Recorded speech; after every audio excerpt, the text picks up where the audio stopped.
most of the time it's just me in front of a microphone, being very angry with myself because I can't come up with something original. Without any kiss-assing or something, your music is just legendary for us. Like, it's really how you shape Gothenburg metal, how in general, how you shape melodic death metal. Impressive. But beyond the sound of your music, also your lyrics are also very special. Always, like you said it already, a big dark, heavy, melancholic, death and rebirth. Yeah. We are wondering a bit, and you also told us a bit already, like, where do you get your inspiration? Like, what are your symbols and themes that are important for you here? But mostly it's frustration and anger, kind of despair and misery. I mean, it's yeah. I mean, sometimes it's more the way like personal issues, you know, anxiety and kind of self-doubt. And but lately, I think it's kind of irritation with where the world is heading. You know, how politics is shaping our lives in a way that I don't agree with anymore, and how difficult it is kind of gauge that. You know, and with the Halo effect, for instance, it's more about like what we do to our kids and how our world looks right now, you know, because we all have kids in the same age that we were when we met, you know, when we were in our teens, you know, in early 20s. So I kind of try to find the things that I'm the most angry with, and that's what I write. So that's usually like how I ventilate and how I kind of resolve some of those kind of frustrations that I have. It's just through writing, and it's easy when you have like someone like Niklas writing songs, or you know, Martin and Johan writing like the DD songs. Like we talk about these things a lot, and we share the same kind of ideas about, you know, what's good in the world and what's horrible, and you know, and the things that we are angry with. So it kind of comes together. Like I hear the songs and I go like, okay, now I know it's kind of what I want to say here, you know, and it makes it much easier. So it's mostly about frustration. And for me, I mean,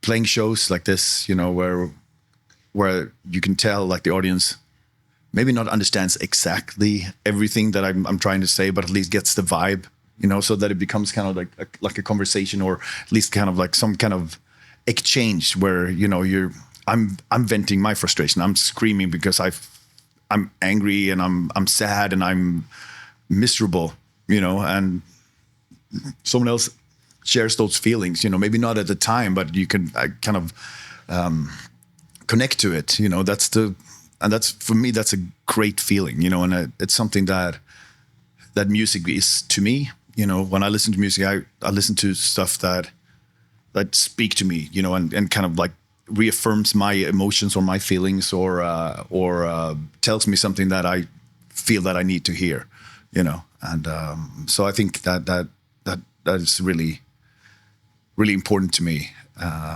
knowing that also like that it's part of this art form in a way, you know, like extreme metal. You're screaming. It has to be something that matters, right? It has to be something that you feel very strongly about. It cannot just be, you know, any old thing, you know.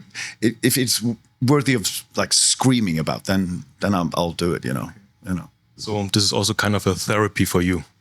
It is. I mean, yeah, it feels great, like especially when you finish kind of like a lyric for a song and you demo it and you go like, okay, wow, I think you know it fits together and it feels good, and especially and it's one thing to record in the studio where you just strive for kind of like getting it as perfect as you can, but then doing it live and kind of have a chance to sort of see people in the eye as you're singing, you know, that's the absolute best part, you know.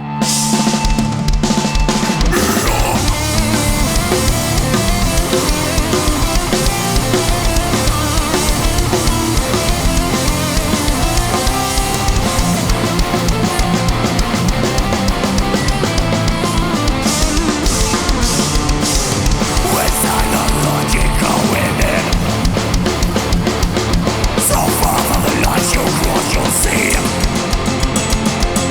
We'll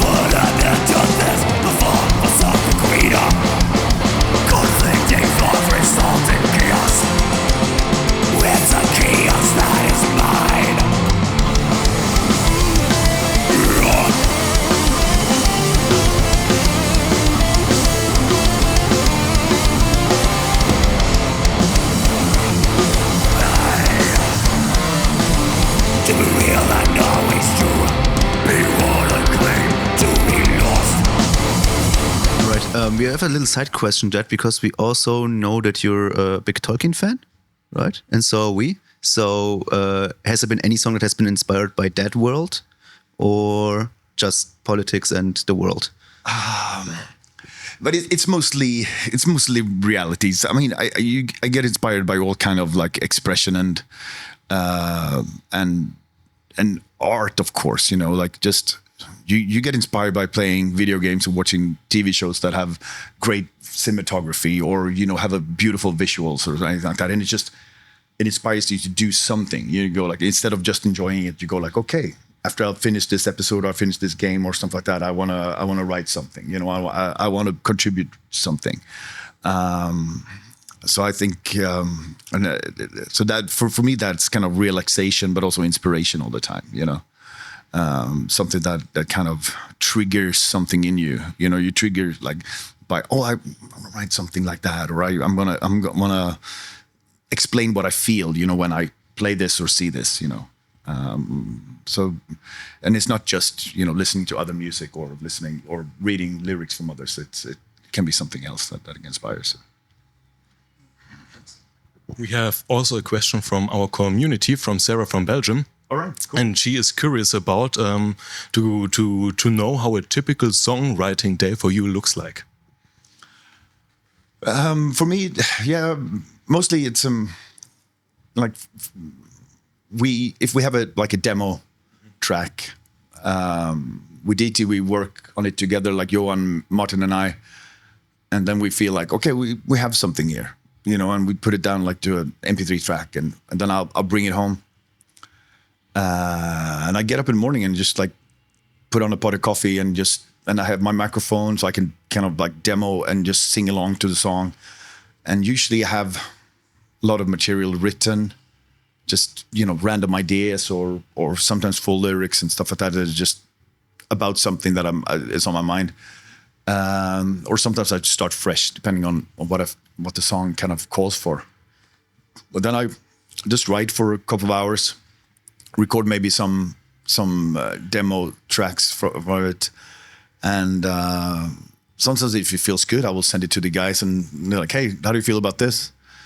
Or but most of the time, especially with DT, I will go back and forth for a couple of days or weeks even, or months sometimes, just to get it right, because I'm not really there. But also those songs are really fluid, so it changes all the time. So we rewrite the entire song like 5, 7, 15 times sometimes before we're happy with it. Whereas Niklas writes really kind of fast and distinct.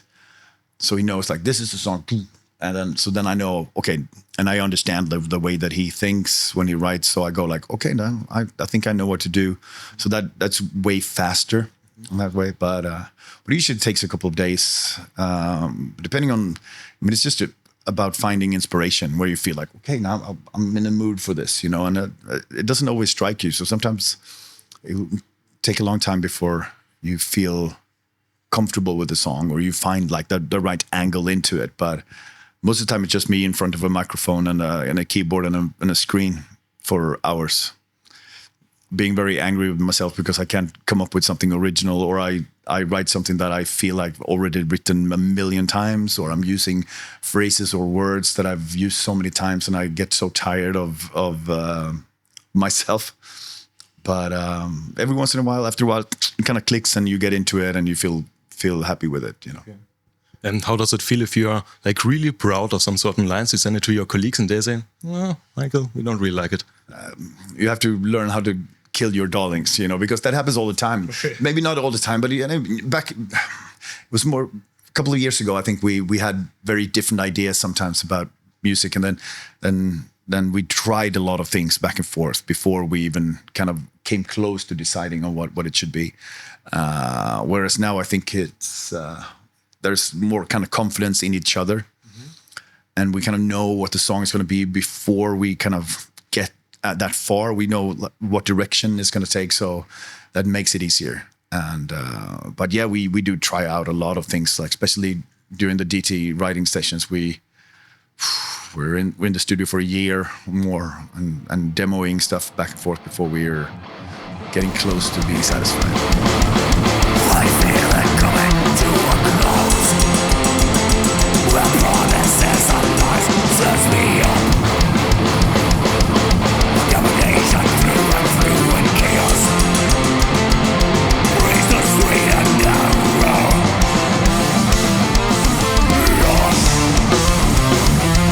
If you could only see me now. If only you could know.